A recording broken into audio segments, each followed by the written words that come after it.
Peyğəmbər əleyhissalam qeybətin mahiyyətini açmaq, onu insanlara tanıtmaq üçün rəvayət olunur ki, bir gün səhabələrini bir araya topladı, ayağa qalxdı, onlara uca səslə belə müraciət etdi: Dərk edirsinizmi ki, qeybət nədir? Peyğəmbər buyurur ki, qeybət o qədər ağır bir günah, o qədər iyrənc bir günahdır ki, sahabəyə demir bilirsinizmi qeybət nədir? Çünki hamı bilir qeybət nədir. Deyir, dərk edirsinizmi ki, qeybət nədir? Burada idraki gətirir. Sahabələr dedilər, qeybəti biz hardan dərk eləyək, nədir? Qeybətin mahiyyətini ancaq Allah və onun rəsulu dərk eləyə bilər. Peyğəmbər əleyhissalam buyurdu: dostunun, müsəlman qardaşının xoşu gəlməyən bir şeyləri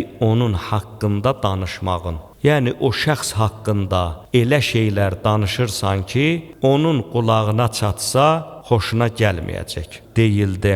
Sahabələr soruşdular. Ya məclis əhlindən biri dedi: Ey Allahın rəsulu, əgər o xoşa gəlməz, məkruh o iş haqqında danışdığımız şəxsdə olsa belə deməyək? Peyğəmbər əleyhissalam buyurdu: Əgər onda olanı desən, onun qeybətini etmisən. Əgər o xüsusiyyət haqqında danışdığın şəxsdə yoxdursa, ona sən böhtan atmısan. Böhtan çox böyük günahlardandır. Maraqlananlar Nur surəsinə diqqət etsinlər. Uca Rəbbimiz böhtan atanları hətta tövbə etsələr belə, ayə buyurur ki, onların əbədi olaraq şahidliyini qəbul etməyin. Böhtan, yəni bir adamda bir xüsusiyyət yox idi. Sən o xüsusiyyəti ona aid etmisən, haqqında beləcə danışmısan,